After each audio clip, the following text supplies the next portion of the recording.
The Fasuri Marsh is found at the northwestern corner of the peninsula, downstream from the Kouris Dam.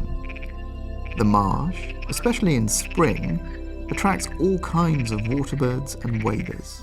Common among these are herons, egrets, handsome glossy ibises, and noisy spur-winged lapwings. The plumage of the glossy ibises lives up to its name by shining in the sun as they busily go about feeding. These handsome birds nested in Cyprus for the first time in 2010, and the hope is that they may now establish themselves. The cattle egrets, as their name suggests, follow the cattle that graze on the marsh, pouncing on the insects that are disturbed by hooves or the tearing of the turf by the cow's teeth. The appearance of a marsh harrier in the sky above worries and disturbs the feeding birds, and they fly off to land further down in the marsh.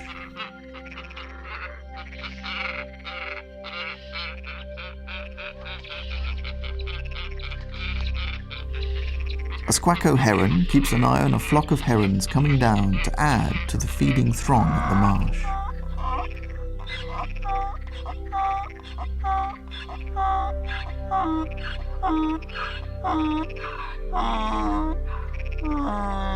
The braying of the local donkey seems to startle the feeding birds, at least momentarily.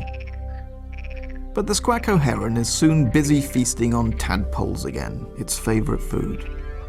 The plumes on this bird show that it is in breeding plumage.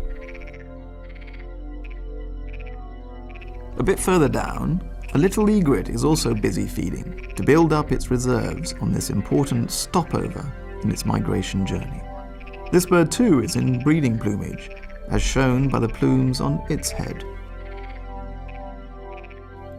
A great reed warbler snatches a red dragonfly in mid-air. The marsh is a key staging and refueling post for this outsize warbler.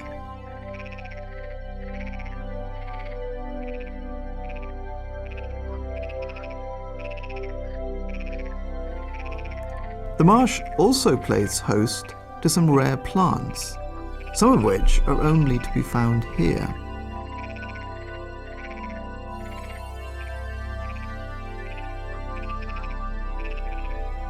A small flock of yellow wagtails busily seeks out insects disturbed by the hooves of the grazing cattle. These striking wagtails visit Cyprus in their thousands during their migration journeys in both spring and autumn. A bit further down, a hoopoe searches for worms and ants, while always keeping a wary watch for the marsh harriers that glide in low over the reed beds. In the fields around the marsh, one is bound to hear the distinctive trumpeting call of the black francolin.